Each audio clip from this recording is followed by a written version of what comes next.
Olá, produtor e produtora rural, colaborador do Mundo Agro, sejam muito bem-vindos ao podcast AgroTalk. No episódio de hoje, a gente vai dar início a uma série de podcasts falando sobre os impactos das mudanças climáticas nesse cenário da produção agrícola.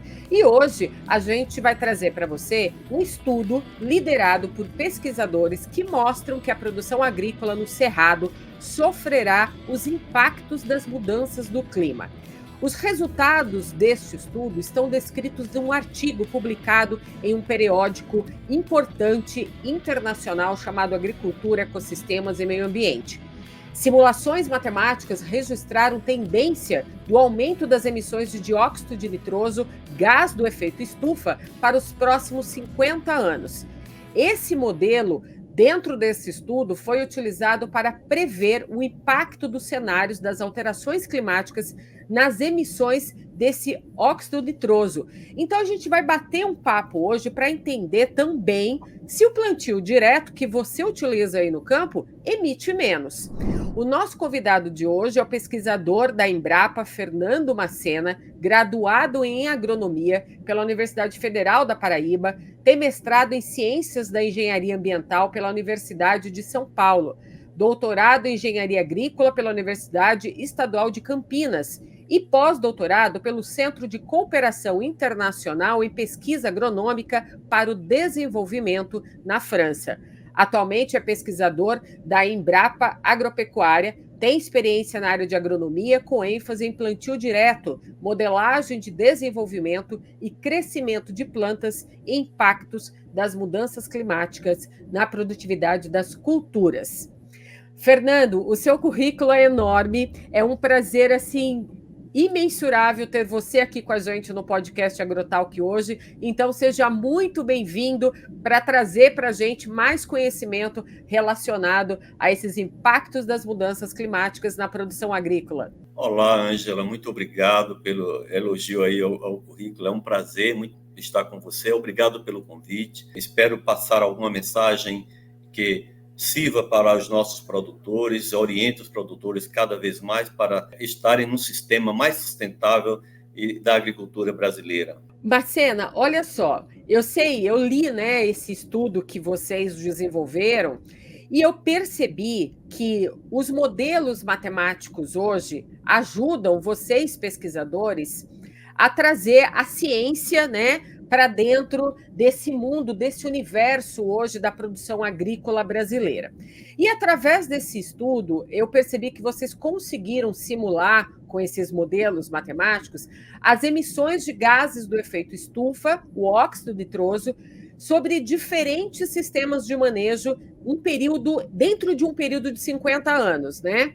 Eu quero saber como que esse aumento da temperatura ao longo desse tempo, essas emissões vão ser, né, maiores ou não, e qual é o impacto disso na produção de biomassa e no rendimento desses grãos. Vamos trazer para esse produtor rural que nos acompanha aqui no podcast essas informações que são tão importantes para direcionar também a rotina, o dia a dia deles dentro do campo. Eu queria que você começasse contando para a gente sobre a metodologia desse estudo para chegar depois a essas conclusões que vocês obtiveram. A gente gostaria primeiro de explicar bem para o produtor que os modelos matemáticos eles só funcionam a partir dos experimentos, da pesquisa. Nós não conseguimos modelar se não tivermos os experimentos no campo. Então, os modelos que nós usamos foram dois tipos de modelo que eu vou explicar. Um modelo de desenvolvimento, crescimento e rendimento das culturas, no caso aqui soja e milho, e um outro modelo de previsão do clima, estudos climáticos, previsão climática, que eu vou falar um pouquinho mais na frente. Mas eu gostaria de começar a dizer que o nosso estudo ele foi fruto de um experimento de longa duração, que começou em 1995. Esse estudo, ele trata de diversos tipos de manejo do solo. O preparo convencional do solo, com arado de disco, grade niveladora, etc. São vários tipos de preparo do solo e o plantio direto, que não se trabalha o solo, né? Planta-se em cima da palhada. Bem, E nesse experimento, a gente acompanhou ao longo do tempo o rendimento dos cultivos, da soja, do milho. Nós acompanhamos a produção de biomassa, a temperatura do solo, né, a umidade do solo. Então, tudo isso foi medido ao longo desse tempo para que nós pudéssemos modelar de forma mais eficiente esses cultivos e depois fazer a proposta, né, de estudar isso para 50 anos mais para frente. Então, eu vou tentar explicar primeiro isso. Então, esse experimento é um experimento importantíssimo, porque ele é de longa duração, desde 95, e que nós temos acompanhado tudo isso. Bem, primeiro, nós medindo esse crescimento da planta, área foliar, biomassa,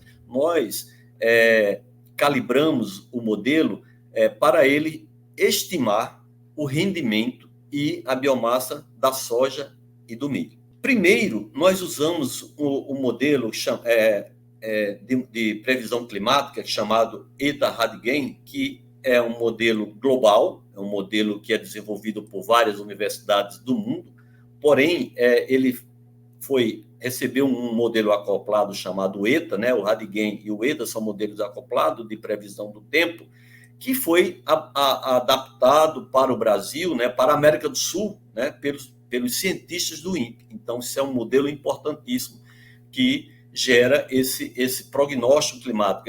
O que é que pode acontecer, como vai acontecer e o que pode e como vai acontecer se as mudanças climáticas se consolidarem. Então, esse modelo ETA-RADGAIN, ele foi também calibrado para a nossa situação lá de Planaltina, aqui no Cerrado, no Distrito Federal. Depois que nós vimos que nós analisamos o modelo, nós temos essas medições do clima desde 74, desde 1974 até hoje, atualmente nós temos isso, e nós calibramos esse modelo ETA-RADGAIN para esses dados observados de clima, e o modelo se comportou muito bem. Ele representou o clima passado de forma excelente, com estatísticas satisfatórias.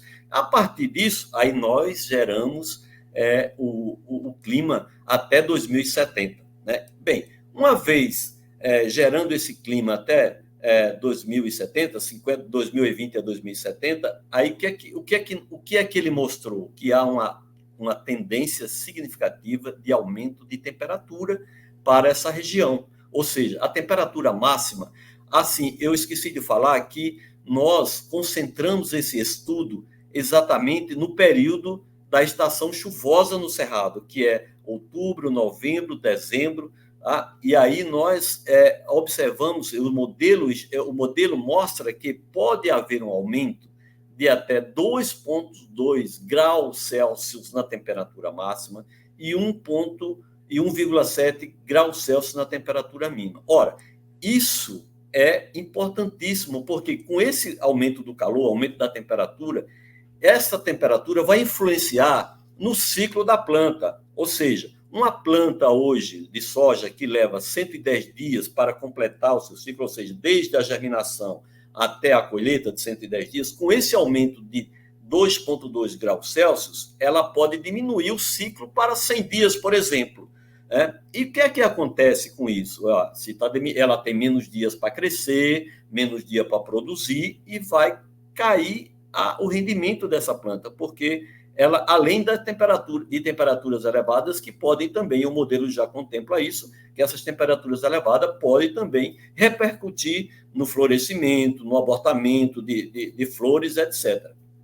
E aí, com esse aumento de temperatura, como já expliquei, essas plantas com menos dia para crescer e para produzir o grão, encher o grão, ela tem um rendimento, uma queda significativa de rendimento se consolidar esse aumento de temperatura prevista pelo modelo ETA-RADGAIN que os pesquisadores do INPE calibraram para a situação do Brasil.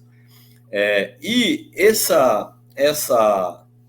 com esse aumento de temperatura, como eu falei, com a queda do rendimento, quer dizer, o que é que nós observamos? Observamos que, apesar de cair o rendimento da soja e do milho, há um aumento da emissão do óxido nitroso, que você bem falou na sua introdução.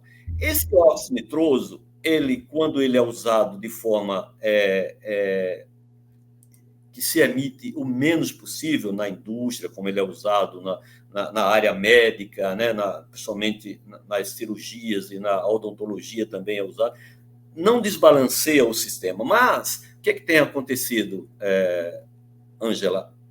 Uma demanda crescente por alimentos, né? Carne, ovos, e não existe frango, não existe ovos se não existe soja e milho. Então, essa crescente demanda por alimentos fez com que a nossa agricultura, os produtores, usassem mais nitrogênio. E esse nitrogênio, né, que ele é muito importante porque ele aumenta a capacidade de produção das plantas. Ele aumenta em até 50% o aumento do rendimento das plantas. E isso, com essa crescente demanda. E outra coisa, o cenário mostra, com o crescimento da população, melhora da qualidade de vida, a exigência por alimentos vai ser maior. E Sim. A gente tem que estar bem conectados nesse fator. Porque, ora, eu falei que vai ter uma queda de rendimento, possivelmente com o aumento dessa temperatura. Nós vamos ter um aumento do uso de fertilizantes, principalmente de base nitrogenada, os nitrogênios que são eficientíssimos para melhorar esse rendimento. E, consequentemente... Para adubação, né? A adubação, nós temos que adubar. O produtor sem nitrogênio não vai produzir, principalmente solos do cerrado, que é muito baixo o nitrogênio em solo do cerrado, baixíssimo. Sim. Então, esse suprimento tem que ser de forma ainda mais elevada. E aí nós temos que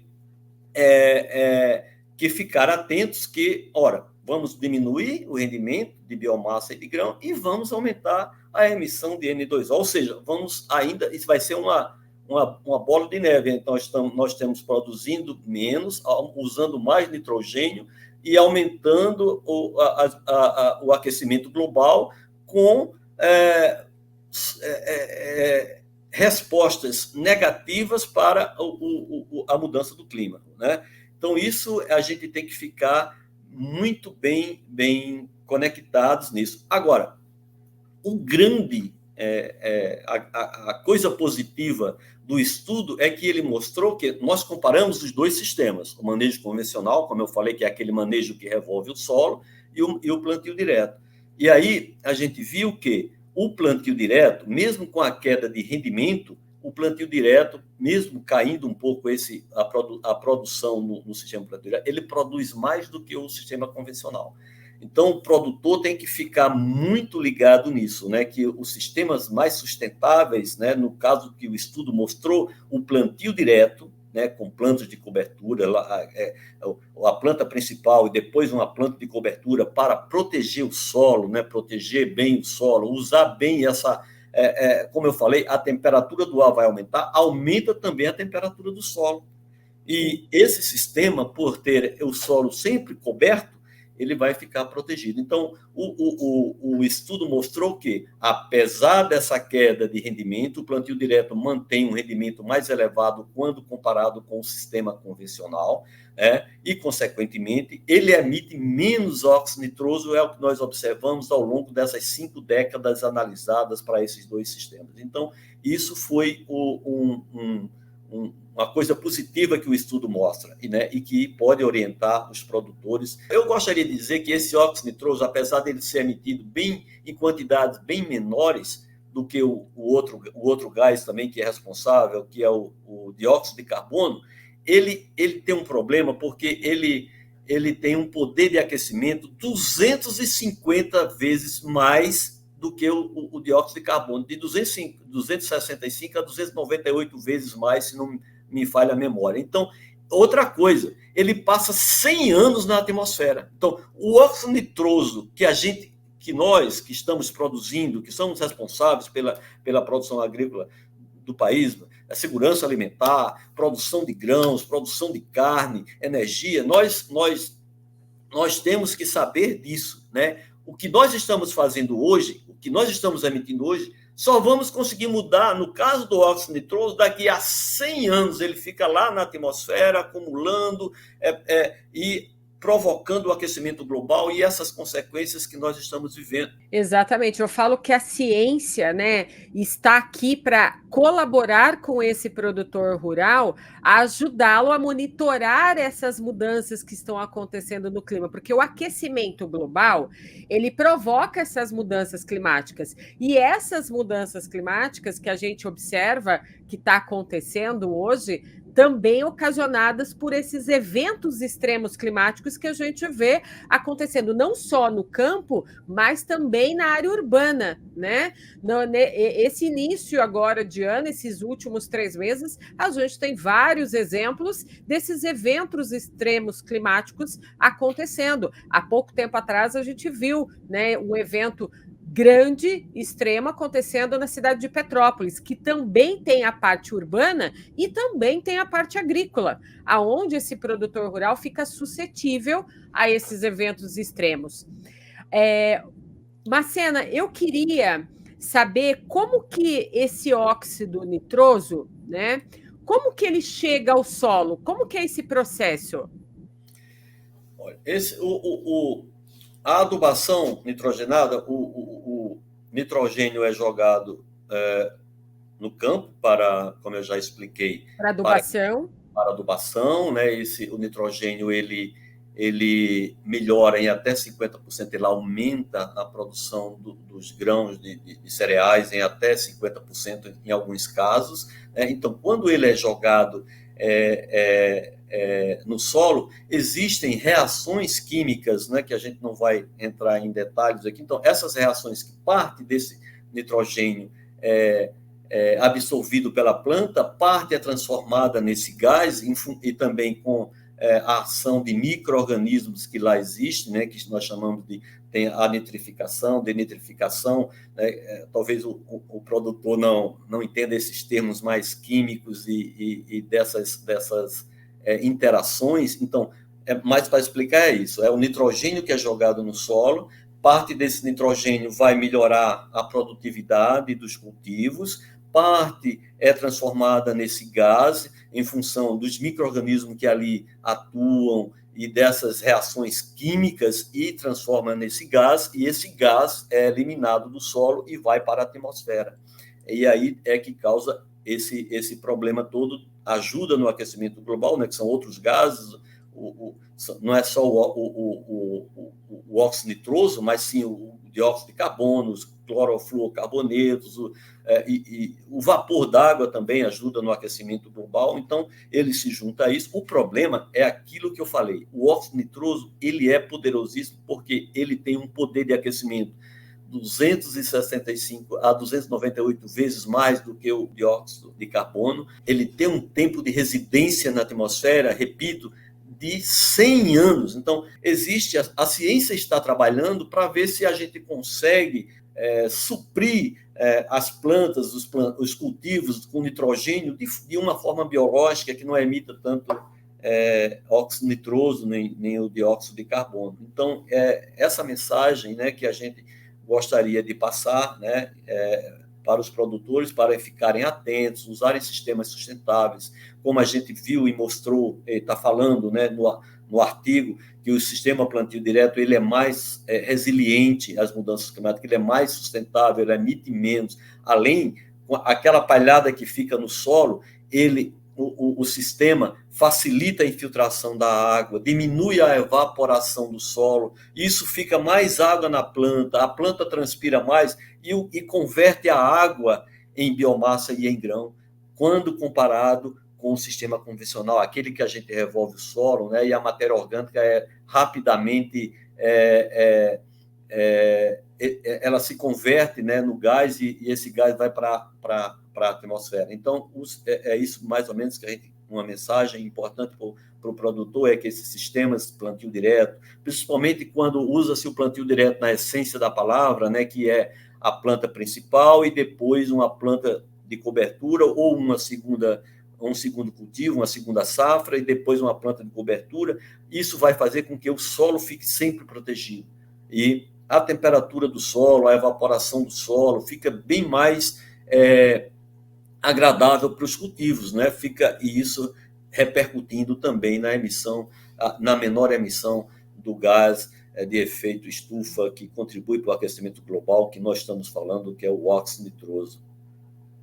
Ou seja, né, a gente precisa enfatizar aqui que esse manejo do solo, a rotação de cultura que é feita hoje no campo pelos produtores, olhando para essa sazonalidade das chuvas, a umidade presente naquela atmosfera, a temperatura do solo daquela localidade, o teor do nitrogênio mineral que está sendo utilizado ali, todas essas interações, esses fatores, né, viram essas variáveis que vão definir, então, as emissões desse óxido nitroso, certo? Exatamente, Ângela, é isso que a gente chama a atenção, é um estudo importante que mostra isso, que orienta isso e que cada vez... o Brasil já mudou muito, né? Nós já temos uma área muito grande, já com um sistema de plantio direto ou cultivo mínimo, então isso, de certa forma, vai sendo cada vez mais usado, vai ser cada vez mais usado pelos produtores e, consequentemente, eu acho que a agricultura brasileira tem se tornado hoje uma das mais importantes do mundo e nós vamos trabalhar, a ciência vai trabalhar para ajudar cada vez mais a mitigar esses efeitos, né, das consequências, né, desses que a agricultura necessita. Nós não podemos parar de produzir, você concorda? Nós temos cada vez mais, a população está aumentando e nós temos cada vez mais de produzir mais. E o Brasil é um dos players, né? Um dos países que contribuem para alimentar o mundo, né? Hoje, não só o Brasil, mas também nós temos commodities aí de grande importância e que nós temos que trabalhar para que essa agricultura seja cada vez mais sustentável. Nós temos que produzir muito e também sermos muito eficientes no nosso sistema de produção. Nós vamos ser exemplos, viu, Ângela? Nós vamos ser exemplos de sustentabilidade, não copiar as coisas erradas dele. Exatamente. Vamos criar coisas sustentáveis e mostrar para o mundo que a agricultura brasileira pode ser mais resiliente quanto aos efeitos das mudanças climáticas. É esse o nosso objetivo. Mesmo com essas perdas nas lavouras de soja e milho, que utilizam plantio direto, elas vão ainda continuar sendo produtivas, né? Esse estudo veio trazer e veio realçar que o plantio direto também é o caminho para esse produtor continuar produzindo, é claro, sempre com a supervisão de um agrônomo, né? Das empresas que auxiliam esse produtor rural no dia a dia. Ângela, esse nosso estudo, ele traz uma recomendação muito importante. Olha que interessante. Ele não traz só para o produtor, ele traz para a pesquisa, sabe por quê? Os programas de melhor... Olha, eu falei, lá atrás, né, no nosso início do nosso bate-papo, eu falei que o que é que acontece com o aumento do calor, com o aumento da temperatura? As plantas diminuem o seu ciclo. Se elas diminuem o seu ciclo, né, explicando mais uma vez, elas têm menos tempo para crescer, para formar a área foliar dela, e depois, na fase reprodutiva, ela vai ter menos dia para formar o grão, encher o grão e formar o rendimento final, como eu tinha explicado lá no nosso início. Ora, isso traz uma observação para os programas de melhoramento de todos os cereais, grãos e cereais. Isso, os programas de melhoramento têm que buscar materiais cultivares que consigam produzir o tanto quanto, mesmo que não seja num espaço de tempo curto, que sejam essas plantas que tenham um ciclo mais curto e que produzam bem. Então, os programas de melhoramento, nós chamamos a atenção também, eu tenho conversado na Embrapa também, na nossa Embrapa Cerrados, né, que o programa de melhoramento desses cultivos tem que selecionar, melhorar, trazer cultivos que possam... resistentes às altas temperaturas, né? Resilientes, que consigam sobreviver nesse ambiente mais caótico, né, que está se prevendo, caso se confirme isso que os modelos... de eventos extremos, né? Eventos extremos. Eu ando percorrendo algumas feiras agrícolas, Macena, e eu observo que já existe, né, trabalhos sendo feitos com cultivares resistentes às altas temperaturas, principalmente em estados brasileiros que a gente sabe que a temperatura, né, é bastante elevada em determinado período do ano, mas eu vejo que há uma dificuldade também em obter algo mais voltado para o excesso de chuva, né? Para as altas temperaturas, você já começa a ver já um estudo desse melhoramento genético bem mais adiantado do que para excesso de chuva. O excesso de chuva ele é mais complicado, porque não sei se você lembra, no Rio Grande do Sul teve alguns municípios onde inundou as lavouras, né? Sim. Houve inundação, e ali acaba com tudo, né? Então, é muito difícil no caso por isso, porque esses eventos extremos de muita chuva, né? Extremos que chove muito, eles são... não tem como a gente conseguir materiais que resistam, porque aí é uma questão física, eles acabam com tudo, né?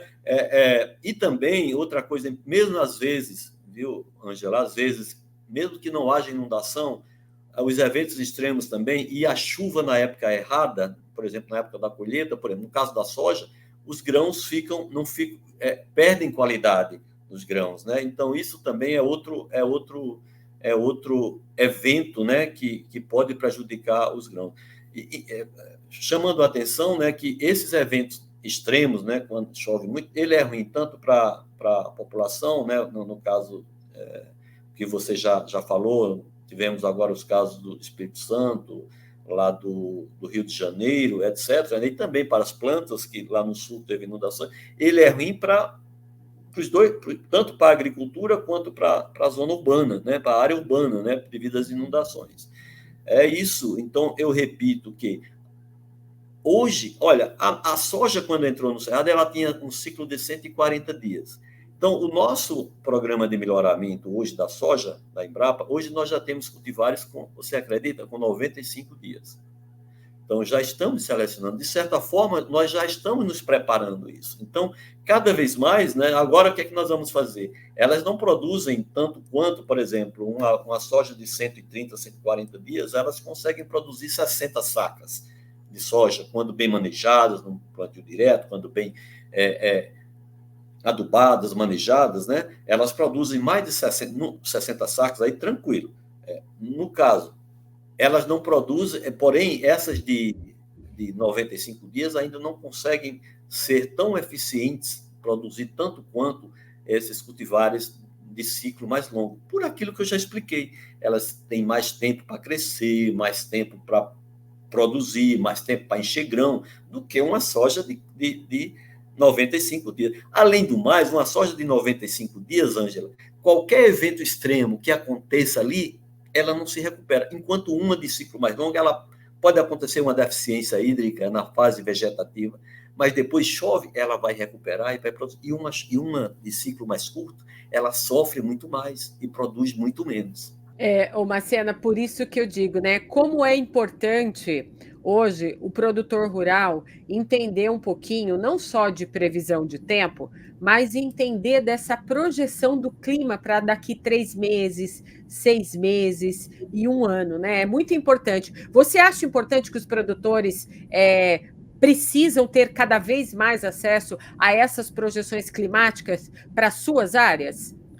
Olha, a gente já pode começar a falar nisso deixando uma mensagem para os produtores. Os produtores, hoje, no caso da agricultura brasileira, que é super importante, né, tanto grande, médio, pequeno, eles têm que ter informação, eles têm que estar bem informados.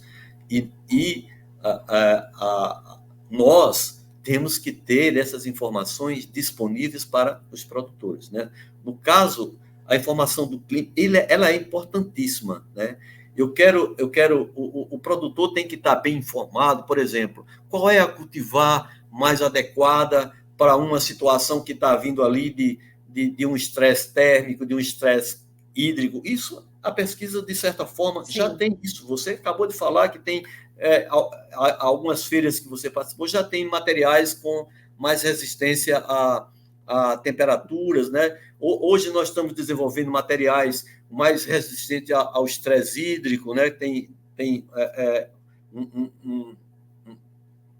um bioativo aí, um bioinsumo, o Auras, né? Que foi retirado lá do Mandacaru, que pode estar sendo estudado para melhorar esse aprofundamento do sistema radicular e para facilitar com que as plantas tenham um perfil de solo maior para utilizar a água e sobreviver a um veranico, a uma deficiência hídrica, né? Por exemplo, né? Esse é um exemplo. Então, resumindo, o produtor tem que estar muito bem informado das condições climáticas atuais, futuras, né?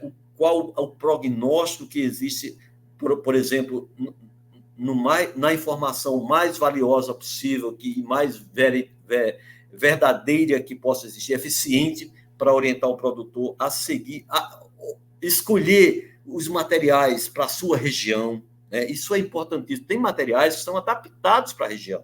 Né? Ele vai melhor. Às vezes a gente tem uma cultivar super produtiva de milho que não vai bem, por exemplo, numa determinada região do Goiás, mas que vai super bem no Mato Grosso. E aí, isso já existe, essas informações. Né? Eu gostaria de chamar a atenção também que a Embrapa, junto com o Ministério da Agricultura, o Banco Central, né, nós temos hoje eu faço parte dessa equipe, que é o zoneamento agrícola de risco climático. Né? Eu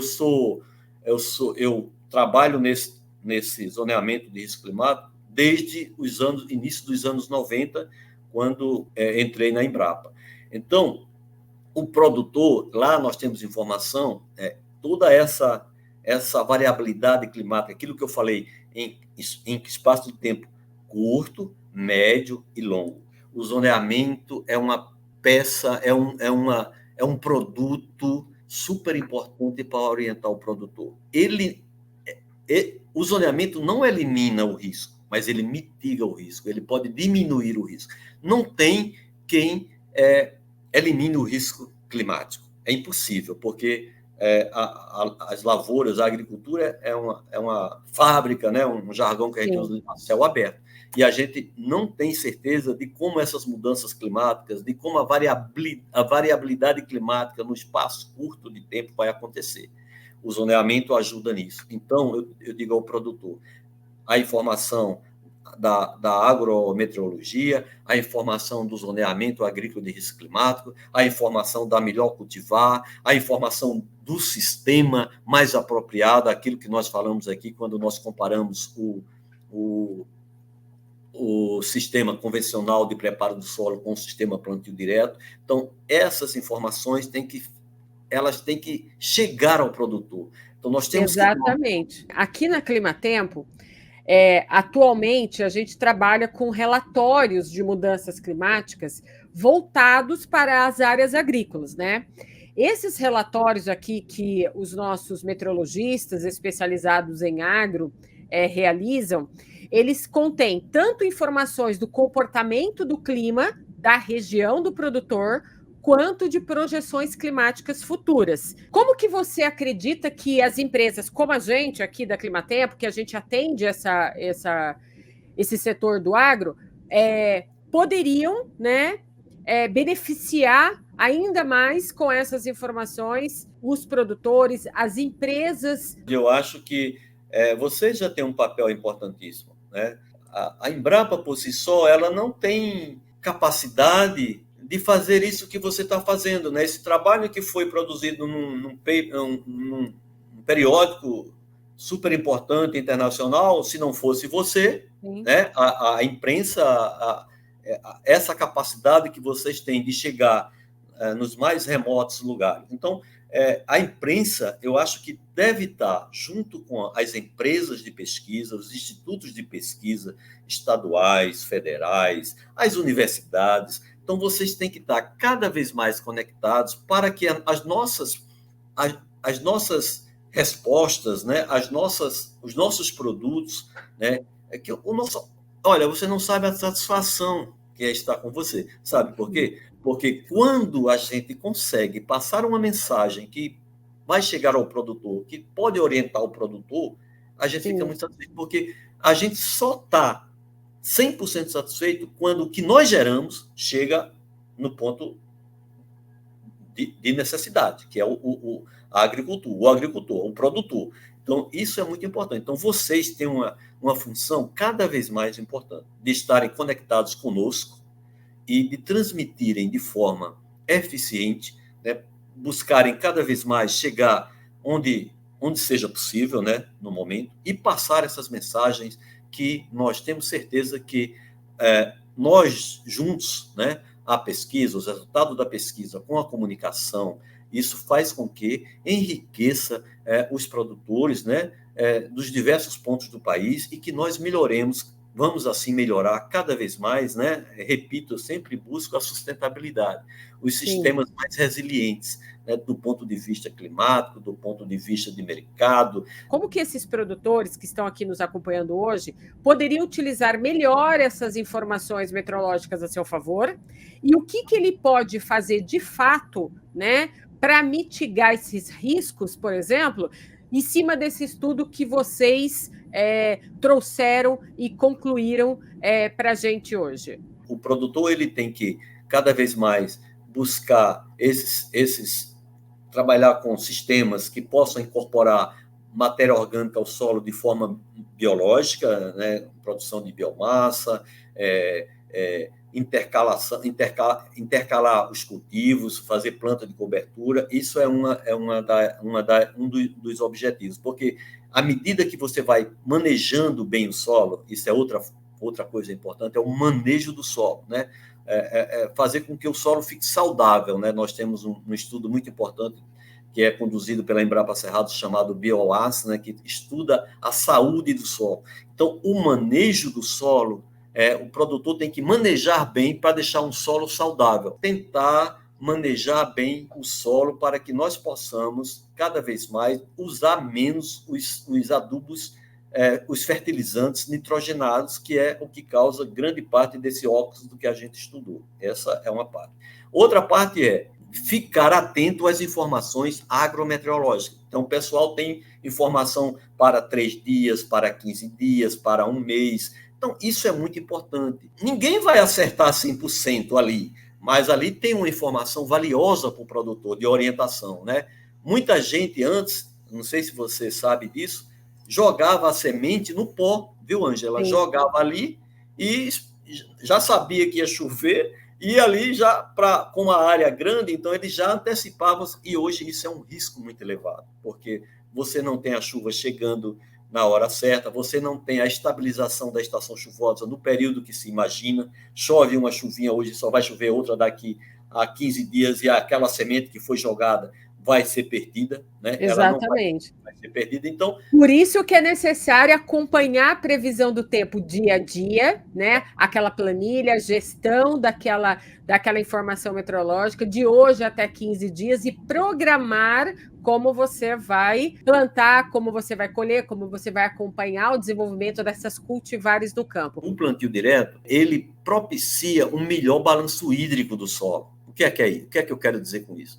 Ele pode disponibilizar mais água para a planta, porque a água infiltra mais, o perfil enche mais rápido, evapora menos, porque a palhada diminui aquela temperatura, amortece a radiação que chega ali no solo e que favorece a evaporação de água.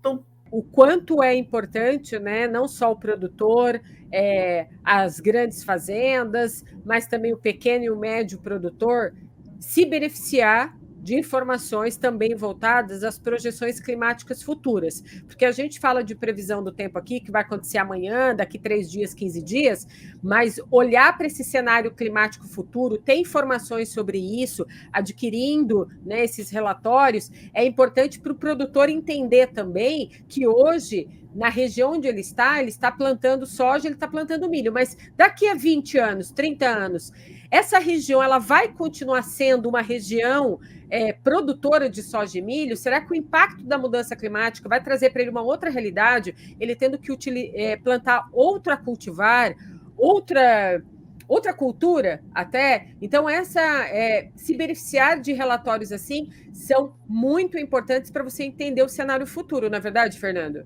Verdade, é pura verdade, né? E esse estudo nosso, de certa forma, ele mostra isso, né? Essa queda projeção.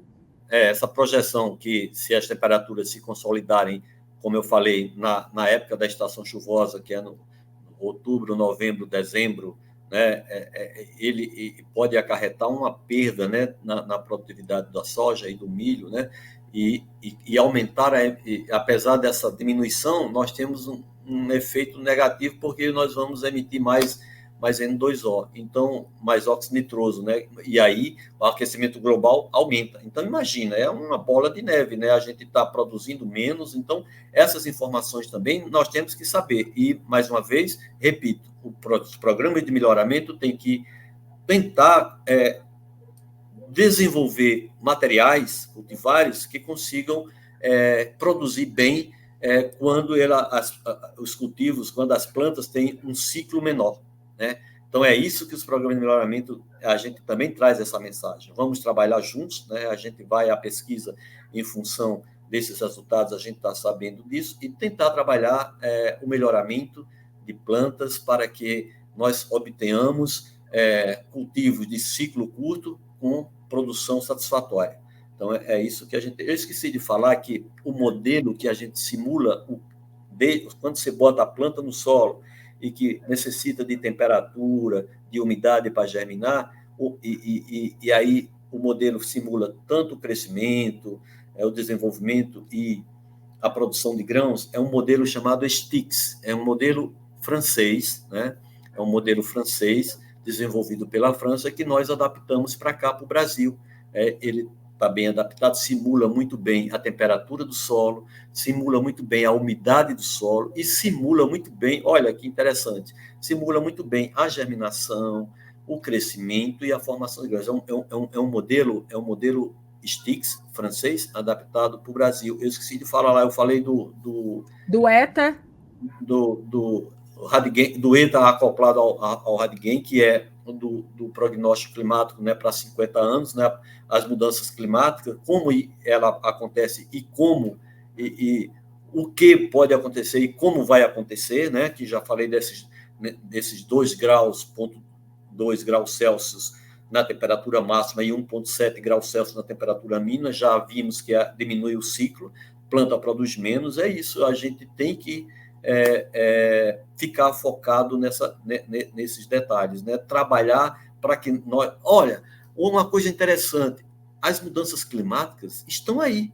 Muita gente ainda não crê, né? A gente, não sei o quê. Tem, inclusive, colegas, né? Tem pesquisadores que pregam assim... O contrário, o contrário. E a gente tá vendo que é real, né? As mudanças climáticas são reais, elas já estão aí, né? E aí, olha, imagina, as mudanças climáticas estão aí e os fenômenos El Niño, Laninha, cada vez mais frequentes e cada vez mais trazendo eventos extremos mais fortes, chuvas mais fortes, veranicos mais fortes e, consequentemente, nós temos isso influenciando e aumentando o risco da agricultura brasileira.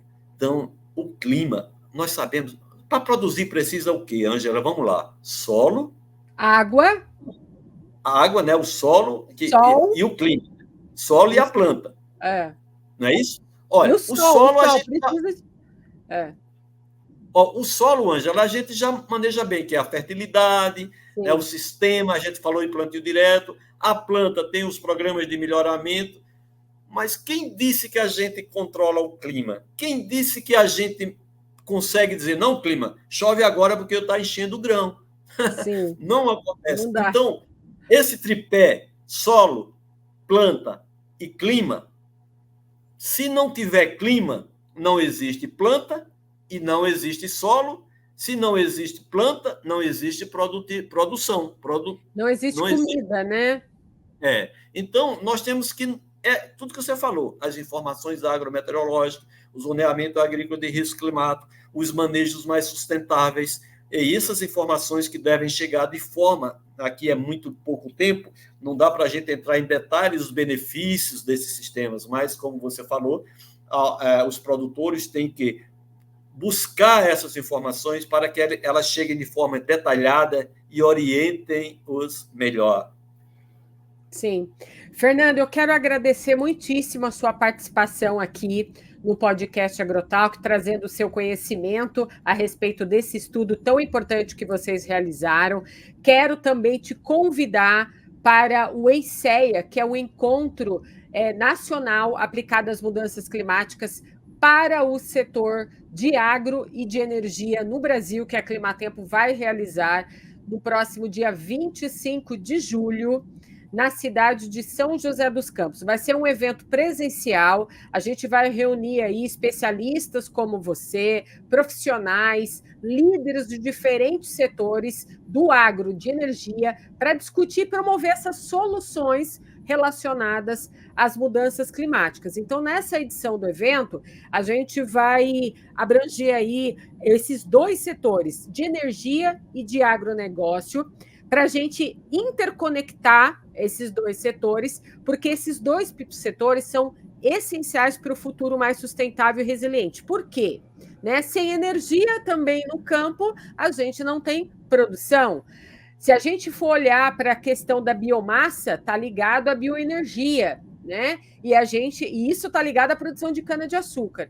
A gente vai discutir ali, trazer um diálogo aberto e colaborativo para a gente impulsionar algumas ações, inovações que vão contribuir para enfrentar aí esses desafios das mudanças climáticas nesses dois setores. Então, você é meu convidado no dia 25 de julho, na cidade de São José dos Campos, para integrar com a gente essas discussões, né, promovendo esse diálogo multissetorial aí nos dois setores, nesse evento que a Climatempo vai realizar. Então, sinta-se à vontade, a gente vai ter lá depois um comitê de clima muito bacana, que a gente vai ainda, com as soluções lá que a gente espera obter, junto a esses grandes profissionais e especialistas, levar essa carta aí junto ao Ministério e, quem sabe, discutir essas ações dentro da COP30. Então, sinta-se convidado e, muito obrigado por estar com a gente aqui hoje no podcast AgroTalk. Você, produtor rural também,